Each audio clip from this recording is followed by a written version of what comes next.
Well, hello and welcome to ILoveGay today. And we're here with a repeat guest. We are here with my friend Mikah Meyer. How are you, Micah? Good. How are you doing? It's a pleasure to be here. It's great to connect with you. And I've enjoyed because you are a repeat guest. And I looked, it was 3 years ago when you were here and you were talking about everything you have done very uniquely in the world of national parks. But real briefly, yeah, tell our audience about that kind of that origin story. Yeah, very true. I spent 3 years visiting all of our National Park Service sites in America. So that's not just the Grand Canyon or Yosemite or Acadia National Parks. That's national seashores, national monuments, national preserves, reserves, historical parks, everything, all of our 400 plus National Park Service sites, the places that we have preserved that tell our American story through beautiful nature and also through our history. So, a very complete tour of America, all 50 states, 5 territories, and 1 District of Columbia. And you've done an amazing job documenting it along the way and lots of social media, videos. And I think that kind of culminates to where you're at today. Yeah, it's interesting. I actually was thinking about how when I did this from 2016 to 2019, photos was really the focus. And so Yeah. I have so many photos of the national parks. And if I was to do it today, it would be completely different. It would all be vertical video. So there's a small part of me that's like, should I go and do the tour again and this time do vertical video instead of photos? But I'm sure by the time I finish it, there'll be something else we'll be watching on holograms or something. It will be a 3D experience. They'll look at those videos and say, "Are you kidding me?" Right.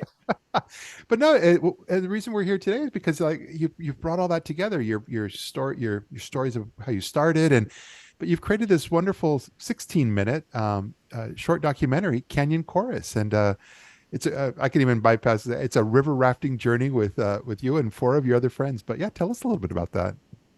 Well, yeah, as you said, it's super cool because in a way it's synthesizing the past 8 years that I've been actively working in the travel industry, but really it's synthesizing my whole life and not just my life, but our queer elders who came before us. So what I love most about the documentary is it's my story, but it's not actually my story, it's our story.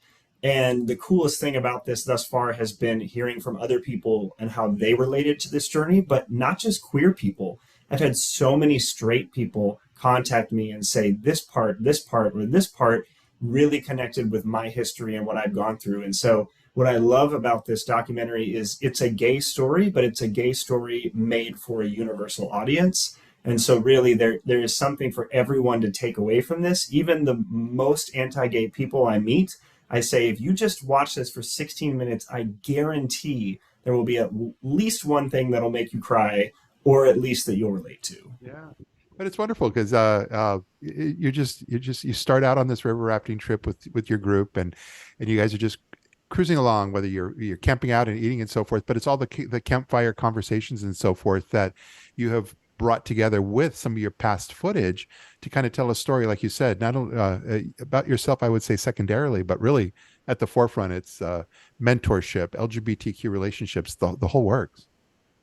Well, and that's what is so cool about nature trips in general is I think when we get away from our cell phones and our tech, it gives us this physical and mental space to have these really warm conversations and deep conversations with the people we're with.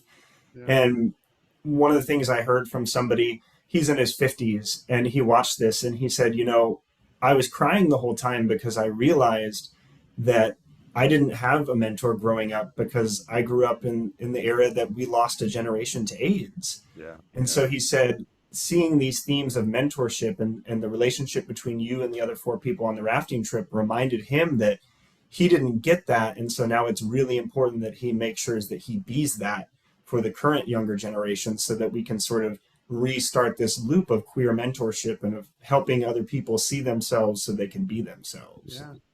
But I think also you've been kind of at the forefront of another kind of topic, which is once upon a time, and you mentioned this in the video as well, but once upon a time, anybody who, if you told your parents or friends or family you're gay, they would just assume that, all you did is go to pride festivals every weekend and ran around in Speedos at these great circuit parties. I mean, they had this like very simple vision of who we are.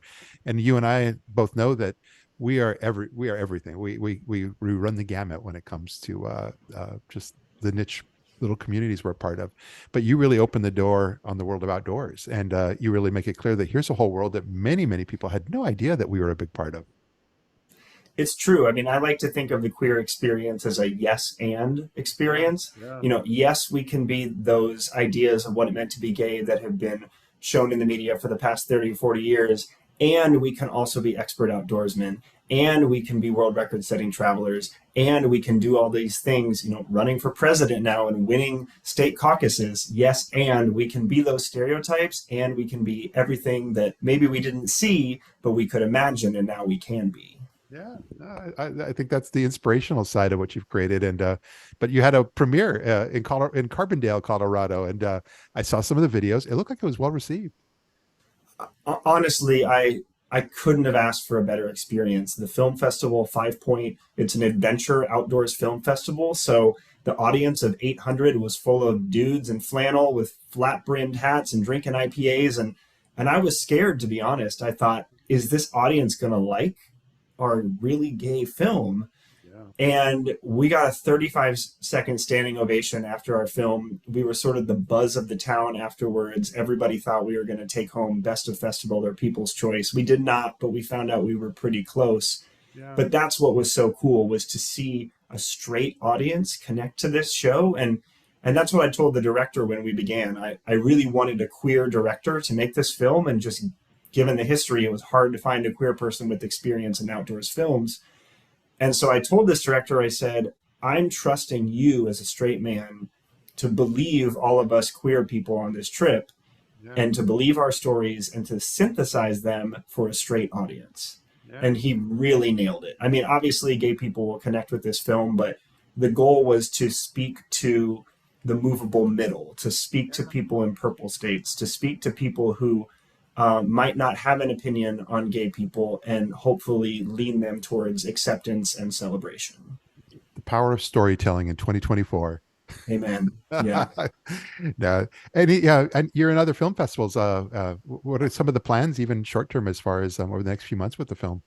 Well, that's what's so cool about this, because it's an outdoor story and an LGBTQ plus story. So we can enter both film festivals, and then just general ones too. So our next one we got accepted to is the Bentonville Film Festival, which is in Arkansas, and it's chaired by Oscar-winning actress Gina Davis. And their focus is specifically on female, on non-binary, on LGBTQ plus and BIPOC voices, and helping connect them to sort of Hollywood and New York producers.